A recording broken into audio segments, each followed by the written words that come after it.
Okay, so today I want to go over some of the more recent news that's been happening in the markets. And I want to start off with the whole repo and the Fed's reverse repo market. Now, I don't want to talk too much about repo. I don't want to get too much into reverse repo.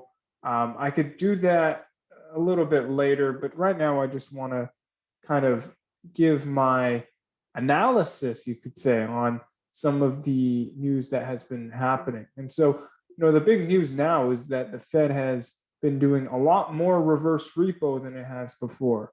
And so, I guess historically speaking, and again, reverse repo is a relatively new thing. So it's not like you have a whole far timeline of history to go back to and look at. But still historically speaking, we've had reverse repo for I don't know how many years, um, but it's a pretty short period of time. But nonetheless, it's still at reasonable levels compared to the old highs. They're not groundbreaking levels, but they're still really high compared to the past 2 or 3 years or so.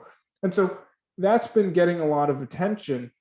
But you might really ask, why does the Fed need to do so much reverse repo? Because the last time they had to do it in 2019 was to lower the repo rate. Right back then, the repo rate spiked to like 8% or something like that. And so, or maybe 10%. I think it's 10%. The repo rate spiked so high that the whole repo market was crashing. Now the Fed had to go in and add liquidity or lend into the repo market for the market not to crash. It's kind of like QE almost, but just short term into the repo market, and it's doing it now again. And so the interesting thing is that this time the repo rate didn't go up. It just kept on going lower and lower and lower, and the Fed's still doing all this reverse repo, and the rates are just still going lower. And so, that's a confusing kind of situation you have here, where the Fed is doing so much reverse repo, unusually high levels, but the rate on the repo uh, is so low. And so, there's a couple of factors you might have to look into here. One is the volume of repo transactions. That's an interesting uh, aspect of the whole repo market. The volume. Now, I don't know what it is, and I don't know if you could actually uh, see a too detailed uh, statistic of it. But if you look at the daily volume of repo, if you somehow figure that out, um, then that would be very beneficial in kind of understanding what's happening in the repo market, and if the repo markets have good collateral. Because maybe a situation that you could have is, the repo market guys don't have good collateral, and so I mean rates are so low, and so do I really want to lend to the other person in repo under such low rates? And so when you have all the, you still have a lot of people who want to borrow, but maybe you don't have that many people want to lend.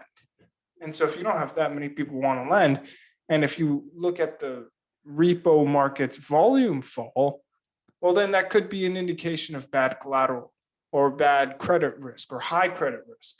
And so, maybe the Fed's coming in to do reverse repo because of that reason. I mean, that could be a reason for why the Fed would want to do reverse repo when the repo rates are so low, right? Because nobody wants to lend.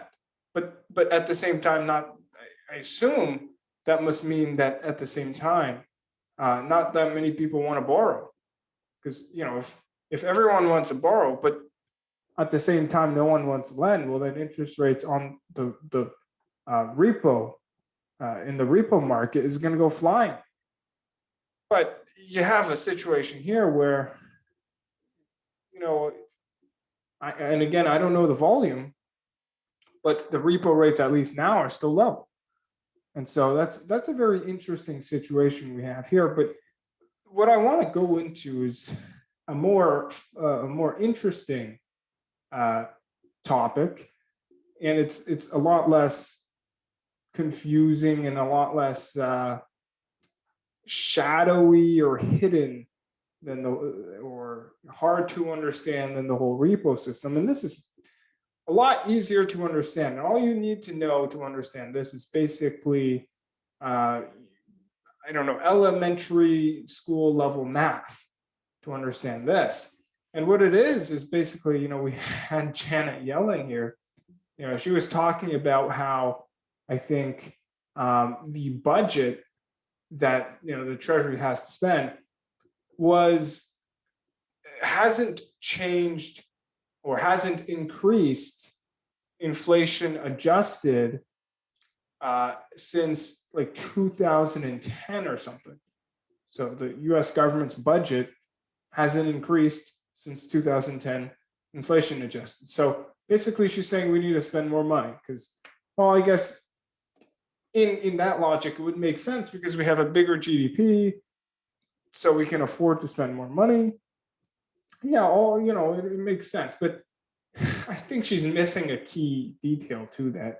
And basically, the detail is, look at the budget deficits. If you want to talk about the fact that the budget hasn't increased, okay, well then what about the budget deficits?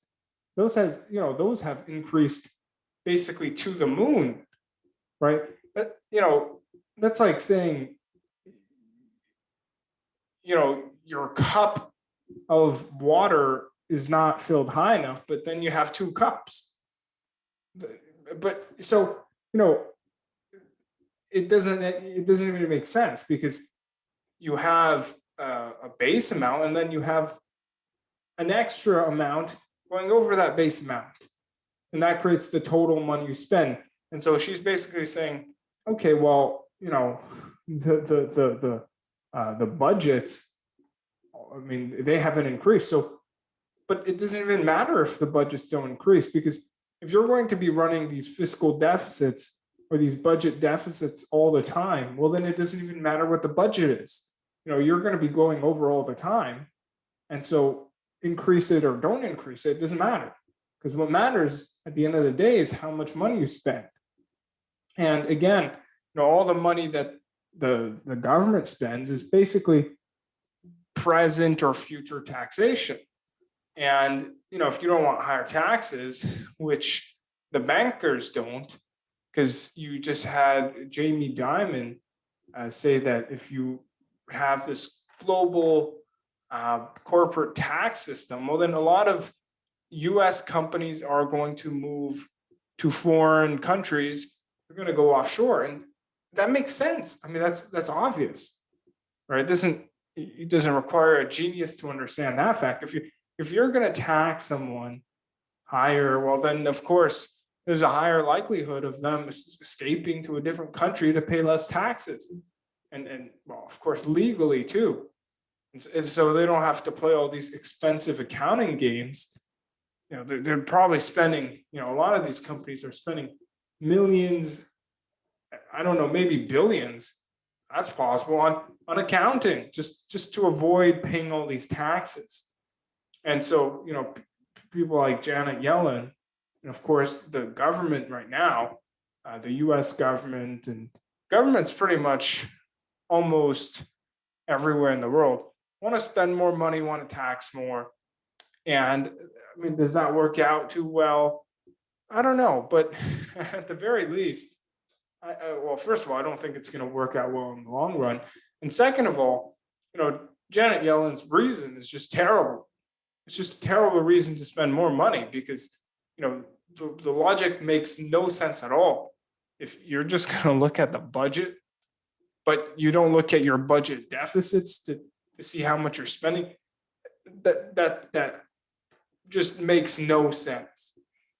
And so, you gotta use basic mathematics. And if you wouldn't use that, well then running a treasury department would make a lot of sense for you.